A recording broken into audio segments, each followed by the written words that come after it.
नमस्कार, प्रतीक्षा रेसिपीजमध्ये आपले खूप खूप स्वागत आहे। आज मी तुम्हाला अगदी बाहेर विकत मिळतो तसंच घरच्या घरी समोसा कसा बनवता येईल याची रेसिपी दाखवणार आहे। परफेक्ट अचूक पद्धतीने ही रेसिपी बनवून तयार होते। रंग बघा मस्त आलाय, अगदी खुसखुशीत, कमीत कमी तेलकट, चव म्हणाल तर अप्रतिम असा बनवून तयार होतो। याचा आकार बघा अगदी परफेक्ट आहे आणि मस्तपैकी हे समोसे बसलेले आहेत ताटामध्ये, बिलकुल पडत नाही। रेसिपीला सुरुवात करूयात। तर सर्वात अगोदर आपल्याला समोसाचं वरचं आवरण तयार करून घ्यायचं आहे। त्याकरता इथे मी 3 वाट्या चाळून घेतलेला मैदा घेतलेला आहे। यामध्ये चवीपुरतं मीठ घालायचं आहे। त्यानंतर एक मोठा चमचा ओवा घेतलाय, ओवा विसरू नका, ओवा खूप महत्त्वाचा आहे। असा हातावर चोळून यामध्ये टाकलाय म्हणजे ओव्याचा जो फ्लेवर आहे ना तो आणखी निखारून येतो। आता यामध्ये आपल्याला साजूक तूप घालायचं आहे। तूप हे मी गरम वगैरे काहीच केलेलं नाहीये, डायरेक्टली थंड असं 4 ते 5 मोठे चमचे यामध्ये मी साजूक तूप घातले।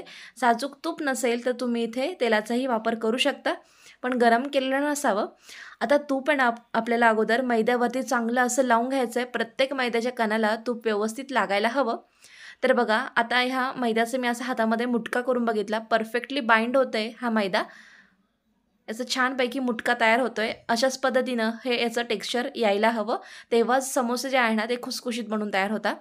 यामध्ये आता पाणी घालून जसं आपण कणिक मळतो तसं मळून घ्यायचं, फक्त थोडंसं घट्टसर मळायचं। कारण जर मैदा जर ढिला किंवा जास्तीचा पातळ झाला मळल्यानंतर तर याची छोटीशी पोळी लाटताना ना व्यवस्थित लाटल्या जात नाही किंवा समोस्याला आपल्याला आकार देता येत नाही। त्यामुळे थोडंसं टाईटसर जसं पाणी लागेल तसं आम्ही मळून घेतलंय। आता आपण चटणी बनवायला घेऊयात, आतली स्टफिंग जी आहे ती बनवूयात। तोपर्यंत मैदाही चांगला भिजेल। आता खलबत्त्यामध्ये मी 1 चमचा बडीशोप घेतली आहे, त्याच प्रमाणात धणं आहे, 4 मिरे घेतलेत आणि अर्धा चमचा जिरं घेतलंय। हे भाजलेलं नाहीये, कच्चंच आहे। आता हे आपल्याला थोडंसं जाडसरच कुटून घ्यायचं आहे, त्यामुळे खलबत्त्यामध्ये कुटून घेते, मिक्सरलाही फिरू शकता। तर बघा अशी जाडसर भरड ह्या तिन्ही चारी जिन्नसांची तयार झालेली आहे। त्यानंतर खलबत्त्यामध्ये पुन्हा एकदा मी 10-12 लसणाच्या पाकळ्या घेतल्यात, 1 इंच आल्याचा तुकडा आहे, 4 हिरव्या मिरच्यांचे तुकडे करून घेतलेले आहेत। थोडंसं मीठ घातलं, मिठामुळे पटकन ठेचता येतं। तर हे असं ठेचून इथे मी हे वाटण तयार करून घेतलं आहे हिरवं। आता स्टफिंगला किंवा तडका द्यायला सुरुवात करूया।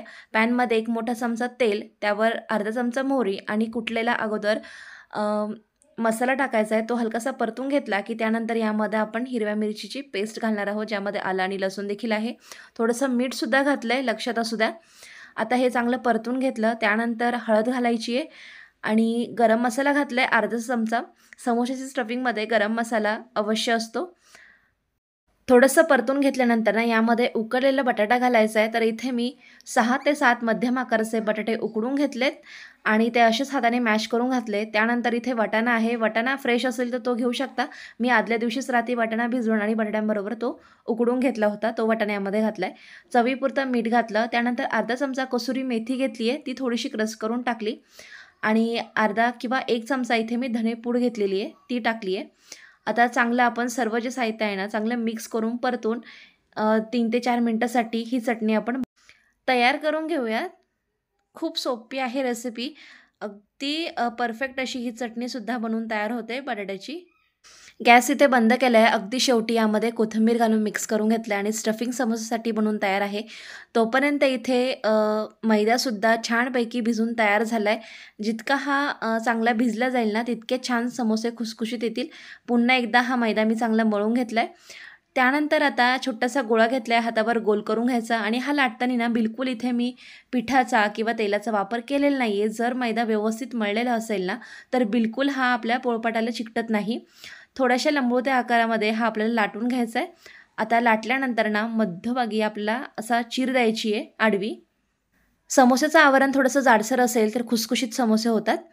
आता कापलेली जी बाजू होती ना ती एकावर एक लावून घेतली आहे, म्हणजे वरतून त्रिकोण दिसेल आणि आतून छान कोन तयार होईल। ती बाजू आता प्रेस करून एकमेकाला चिकटून घेतली। त्यानंतर हा कोन तयार झाला आहे। यामध्ये आपल्याला बटाट्याची स्टफिंग फिल करायची आहे। तर मावेल इतपत यामध्ये आपण स्टफिंग भरणार आहोत। विकतच्या समोसामध्ये जास्त भरभरून स्टफिंग असते, तर ते मीही तशीच भरून घेतली आहे। पण कमी आवडत असेल ना तर कमी स्टफिंग भरा, काही हरकत नाही। आता व्यवस्थित स्टफिंग भरल्यानंतर ह्या ज्या कडा आहे ना त्या बंद करण्या अगोदर कडेने आपल्याला पाणी लावून घ्यायचं आहे, फक्त पाणी आहे। पाणी लावून घ्यायचं व्यवस्थित, कारण तेलामध्ये हा समोसा तळताना सुटायला नको, नाही तर तेलकट होतो। आता ही जी बाजू आहे ना ती जास्त मोठी आहे, त्यामुळे तिथे मी एक घडी घालून घेतली आहे आणि घडी घातल्यानंतर ना ह्या दोन्ही ज्या पदरा आहे ना ते एकमेकाला असे चिकटून घ्यायचे आहे बघा. चांगलं बोटाने प्रेस करून घ्यायचं, दाबून घ्यायचं आणि मस्त अशा आकाराचा हा समोसा तयार झाला आहे. आता तुम्हाला इथे मी खाली ठेवून दाखवते बघा, मस्तपैकी बसलेला आहे. अशाच पद्धतीनं सर्व समोसे मी तयार करून घेतलेले आहेत. अगदी सोपं आहे. एकदा दोनदा जर प्रॅक्टिस केली ना तर परफेक्ट तुम्हाला समोसे बनवता येतील.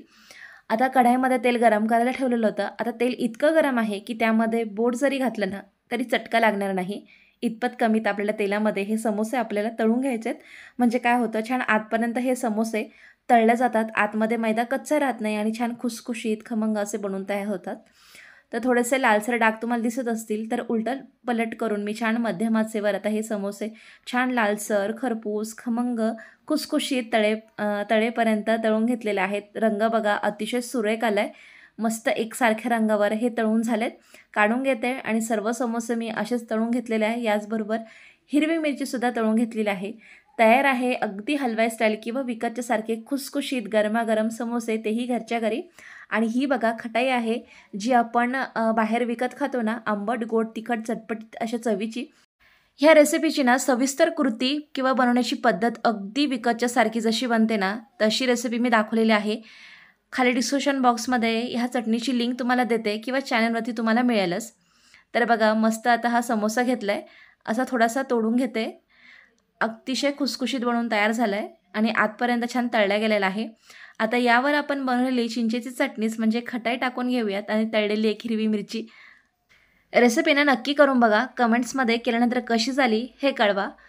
व्हिडिओ आवडल्यास रेसिपीला लाईक, शेअर आणि चॅनलला जरूर सबस्क्राईब करा. पुन्हा भेटूया अशाच एका छानशा रेसिपीसोबत. धन्यवाद.